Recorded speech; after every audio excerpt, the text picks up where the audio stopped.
আমরা বাঙালি, আর বাঙালি মানেই মাছ আর ভাত। মাছ ভাত ছাড়া মনে হয় দিনটা চলেই না।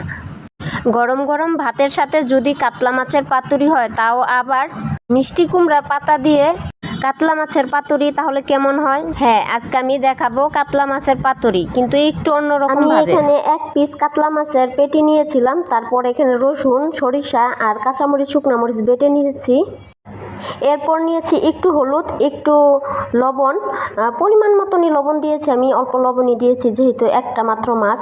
আর এইখানে যেহেতু মিষ্টি কুমড়ার পাতা দিয়ে আমি পাতুরিটা করব, এর জন্য মাছগুলো আমি ছোট ছোট পিস করে নিয়েছি।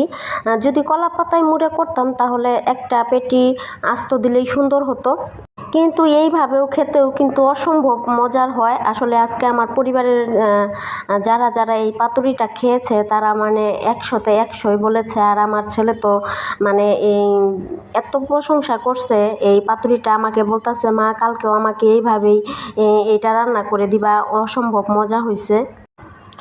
যাই হোক, এটা যদি আপনার কলা পাতায় করা হতো বা লাউ পাতায় সেটা আরও বেশি ভালো হতো। যেহেতু এখানে মিষ্টি লাউ পাতা একদমই ছোট ছোট, তো আসলে মাছগুলো তার জন্য ছোট করে দেওয়া হয়েছে। তারপর আমি ভালো করে সুতা দিয়ে পেঁচিয়ে নিলাম যেন পাতাটা খুলে না যায়। এখানে খুব অল্প পরিমাণের পাতাটা আজকে ট্রাই করলাম, কারণ আমি ভাবছিলাম যেহেতু সরিষা দেওয়া, মানে সরিষা দিলে অনেকেরই, আমার ঘরের সবারই বেশিরভাগ সমস্যা হয়, এর জন্য একদমই অল্প পরিমাণের আমি সরিষা দিয়েছি। তো তারপর এখানে আমি পাতুরিগুলো ভেজে নিব, একদমই অল্প আছে এবং অল্প তেলে আমি পাতুরিটা ভেজে নিব। এখানে যদি বেশি পরিমাণের তেল দেন তাহলে কিন্তু মচমচা হয়ে যাবে পাতাটা, ভিতরে কিন্তু একদমই মানে খেতে স্বাদ লাগবে না, মানে পাতুরির যে টেস্ট ওই টেস্ট আর পাবেন না। তো তারপর কিন্তু আমি সুতাগুলো খুলে এরপর একটু বেশি পরিমাণে তেল দিয়েছিলাম, বেশি বলতে একদমই অল্পই বলা যায় এখানে, কারণ বেশি পরিমাণে দিলে বলা যায় ডুবা তেল আমি দেই নাই। তো এইখানে আমি আলুগুলো ভেজে নিয়েছিলাম, এখানে কাঁচামরিচ আর পেঁয়াজ ভাজি করে তারপর আলুগুলো আমি দিয়ে দিলাম। এখানে আলুগুলো আমি ভাজবো মাছের ডিম দিয়ে। তো এইভাবে যদি মাছের ডিম দিয়ে আলু ভাজি করা হয়, আমাদের মানে আমার পরিবারের সবাই খুবই পছন্দ করে, আমার কাছে তো খুবই ভালো লাগে, বিশেষ করে আমার ছেলে তো এইভাবে অনেক বেশি পছন্দ করে।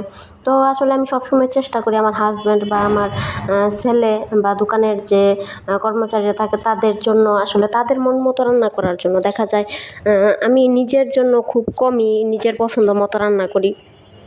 তো এইখানে আবার আমি রান্না করেছিলাম হয়েছে কুমড়া পাতার ডাঁটা, আর মানে মিষ্টি কুমড়ার ডাঁটা, আর ওই যে শাকটা, এইটা আসলে কিভাবে খাবো আমি আসলে বুঝতে পারতেছিলাম না, কারণ এই শাকটা আমি আসলে ফার্স্ট টাইম রান্না করলাম।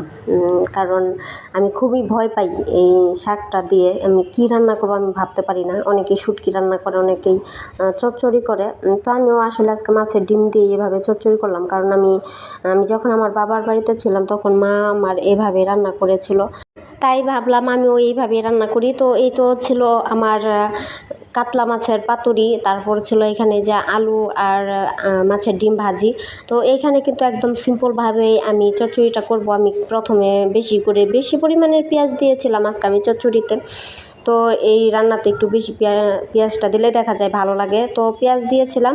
তারপর কাঁচামরিচ একটু ভেজে তারপর আমি দিয়ে দিয়েছিলাম লবণ দিয়ে কিন্তু আমি ভালো করে সবজিটা ঢেকে দিয়েছিলাম। কিছুক্ষণ সিদ্ধ করার পর আমি কিন্তু এখানে হলুদ দিলাম, হলুদ দিয়ে কিছুক্ষণ নেড়ে চেড়ে তারপর কিন্তু আমি এই অল্প পরিমাণের জল দিয়েছিলাম। জল দেওয়ার পর ওইখানে আমি ডিম দিলাম। তো রান্নাটা আমার হয়ে গেছে একদমই। আর যেহেতু একদমই কচি ডাঁটা, তো একদমই গলে গেছে, মানে বেশিক্ষণ সিদ্ধ করতে হয় নাই বা বেশিক্ষণ রাঁধতেও হয় নাই।